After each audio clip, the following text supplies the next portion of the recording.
waaw le 17 avril 2024 président Diomaye daa bind lettre boo xamante ni da ko jagleel les fonctionnaires de l'État du Sénégal. oui les agents de l'État 17 avril. 17 avril 2024. 17 avril bu fàttali leen quelques affaires. ne leen yéen ay liggéeyal pour réew mi dafa am lu sooxe. dafa am fu ñu bëgg a dem waaye dafa am lu ñu constaté ci biir administration sénégalaise. d'accord ay faits ay pratiques financières illégales ay corruption ay enrichissement illicite ay détournement ay escroquerie d'accord Oui. ay soustraction de biens publics et cetera ay concussion yooyu ay lu nekk léegi yéen fonctionnaires yi ñu ngi leen di fàttali maa ngi leen di fàttali en tant que président de la République dafa am lu ñuy tuddee la charte n'est-ce pas les finances publiques gestion des ressources financières am benn yoon charte bu ñu tënk mooy la charte de bonne gouvernance oui d'accord li mu wax mooy yéen da ngeen war a nekk d'abord ñiy njëkk a wone exemplarité mooy ngeen def preuve d'exemplarité preuve de probité morale kenn warul leen dégg ci ay sàcc na ko détourné na ko yóbbu na ko wala pexe na ba teg ay affaire am daal ba ràndal alalu réew mi ay luuba la kiy demee noonu. fàttali leen loolu ba pare day leen léegi yéegi lépp luy doxal réew yéen da ngeen ci war a jiitu ba pare bu gaaw loolu c'est le 17 avril 2024 bu mu waatee xam nga 2 avril la waat su ma juubulee Oui. d'accord 17 avril mu bind lettre boobu soo ko xoolee di ko gis alors état ñu ne Diomaye yaa falu waat nga léegi doxalal ci doxal boobu mu tànn ay ministre tànn ay DG tànn ay PCA changé secteur bu ne mu chamboulé mu jàpp ne man diw moo ma doy wala diw bi ñoo proposé bu ma xoolee daal kii moo ma doy nga bàyyi ko fa ngay doxal léegi lu tax mooy xam nga lu tax lu ñuy wax système bu dee système pratique la dina jafe pour nga xeexee ko comme ni ko bëggee parce que soo ko li ko bu dee système pratique la te c'est à tous les niveaux mu ne loolu la c'est à tous les niveaux. waaw parce que bu loo jàppee système rek par définition nga ne système bi mu ngi yem ci ministères yi c'est-à-dire donc je remplace le ministre oui kon système bi kon ci wàllu ministère boobu ak lépp lu mu yëlif jeex la du loolu parce que si le système c'est même dans l'administration publique dafa am yenn fonction yoo xamante ni yaa ngi dégg Abdoulaye continué na micro bi. waaw dafa am yenn mbir yi comment on appelle ça encore yenn fonction yi du yëfu politique par exemple tey mën nga nommer ministre dàq ministre mën nga nommer DG dàq DG mais am na yenn fonction yoo xamante ni mënoon li jëlee foofu un juge du siège mënoo ko dàq waaw supposons d'accord dama joxe exemple quoi xam nga il est dans l'administration léegi dama dàq ko maanaam yow jàpp nga ne kii doxalu normalement mënoo ci moom dara mënoo ko dàq su dee léegi beneen secteur la aussi yow dugaloo ko fa moom lii la mu tudd sax agent de l'État la fonctionnaire la nga mën affecté ko mënoo ko dàq.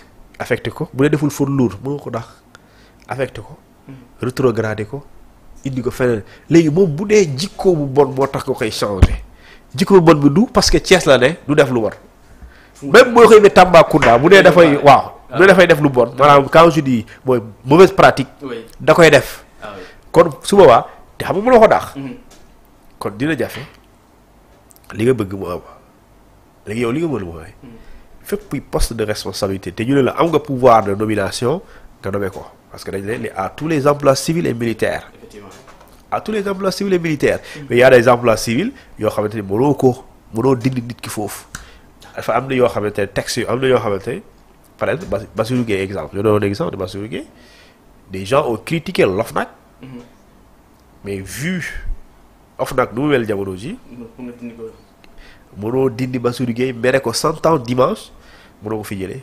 donc bu la déggee bu baax système bi ni ko gars yi di comprendre yaakaar ne noonu la ko mën a changer c'est pas aussi facile. waaw léegi mun li ma la xam na ma lay jox benn exemple boo xamante ne Sénégalais yëpp ñu ngi koy xam. OFNAC du ñu ngi koy critiquer. effectivement. du ko fa ne ñu ngi koy critiquer. oui. cité ko ci dossier et cetera. dama ne mere ko 100 ans dimanche fu mu nekk nii mënoo ko fi jëlee li ma lay wax nii li tax nga mën ko fi jëlee 2024 février 2024 lañ ko ko teg 2024 2025 2026 2027 2028 février 2028 lay mën a dem. bu dee changé wuñu texte yi ba texte bi février 2028 ba tey mu da ba février 2028 daf yi toog kon bu fekkee daf lay gàllankoor ci doxalin bi kooku doo koy réglé day xam ne 2028 parce que yoon boobu kes texte bi moo ne article 5 ou 6 de la loi portant sur OFNAC moo ne pour nga changer ko moom président de l'OFNAC soit day dee décès soit day démissionné yaa ngi dégg soit mu def faute lourde wala mandat bi jeex ñeent yi loolu moom moo mën a jëlee. moom kese amul leneen d'accord. ah mos nga changer texte bi dissoudre te bu ñu dissoudre OFNAC. ah boo ko changé kay day d'accord. loolu la mais bu dee nag loolu bu amul yàlla tere mu dee mu démissionné mu def faute lourde wala te mandat bi jeex te mandat bi pour mu jeex c'est février 2028 un an de la présidentielle de 2029 3 ans ci. léegi loolu la léegi su dee yow loolu moo bëri ci réew mi fii doo koy gérer parce que fii bu dee da ngay topp yoon sëñ Bassirou Guèye mënoo ko fi jëlee tant que changé woon texte bi mënoo ko fi jëlee te mandat bi jeexul defagul faute grave léegi la koy def xam nga neexul la. oui. waa léegi mënoo ko fi jëlee bu dee dafay jëfin boo xam ne àndoo ci. oui. mënoo ci dara. système bi léegi loolu mooy problème bi. oui. léegi su dee léegi dans toute l'administration am na cas bu mel nii. comment tu vas régler ça léegi nag loolu lenn moo la koy mooy tax nga mun ko def des réformes profondes audacieuses surtout. parce que waaw audacieuse mooy am na loo xam soo ko naree def ki fa ne mu profité système bi profité ko. oui. du ko neex loolu mooy l'audace et ça c'est courageux il faut avoir le courage d'assumer ses décisions c'est parce que da nga jàpp ne jaaduwul que baaxul que da nga ko war a changer donc en changeant ki ne ci posture bi nga bëgg a changer loolu du ko neex. d'accord. léegi yow ce changement là loolu la ñu tuddee des réformes profondes et ces réformes là doivent être audacieuses et courageuses d'accord léegi nag. est-ce que nekkul aussi loolu moo tax Sonko naan ce pays n'a pas de problème mais a un problème d'autorité. léegi autorité bi c'est qui en tout cas l'autorité suprême c'est le président de la République ki yore bind bu mag bi président la premier ministre mën la bëgg allié président mën nañu bëgg oui. ministre yi mën nañu bëgg et président yenn décisions yi moom rek moo ko def tey bu ñu bëggee réforme tey tu penses que tu peux aujourd'hui dissoudre une institution de la République oui. te président àndu si loolu nekk parce qu'il faut un projet de loi portant dissolution d'une telle institution il faut une proposition de loi portant dissolution d'une institution mais dans tous les cas si c'est une proposition le président a son mot à dire oui. si doy ànduma si loo ci mën comme le mbiru politique de je parle d'état si le président est contre ça passe pas léegi yow état li ci xaw a doy waar mooy politique moo la indi nga jiite dafa am ñoo xamante ne ñooñu defuñu politique c'est des fonctionnaires fii nga leen fekk soo mandat bi jeexee bu dee retraité wuñ fii nga leen di fekk bu dee ñu ngi dund mais yow la yéene yow yaay orienté nit yi sa politique bi nga définir en tant que président et tu choisis tes collaborateurs ngeen doxal léegi nag en choisissant les collaborateurs mais da ngay assumer say choix.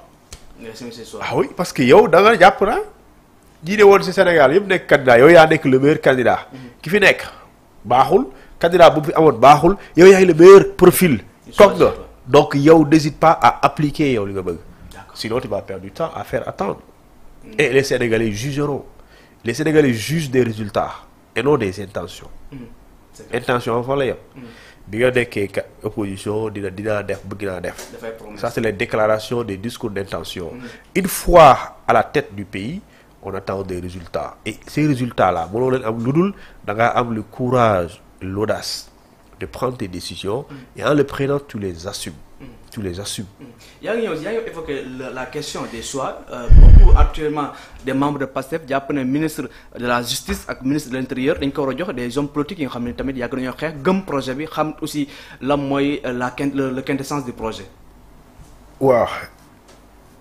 Les xam nga loolu soo demee États-Unis par exemple da ngay dégg administration Biden, administration Obama, administration Bush, administration Clinton, administration comment on appelle ça encore, Trump. Parce que chaque élu vient avec ses hommes et il gouverne avec ses hommes. Ses hommes de confiance. Les Sénégal aussi, politique c'est comme ça. On ne gagne pas une élection présidentielle pour installer ñi nga xam ne ñoo doon combattre parce que ñooñu buy réussir yow doo falu. C'est ça la vérité aussi. On est en politique. On ne fait pas de la politique pour être derrière. On fait de la politique pour conquérir le pouvoir.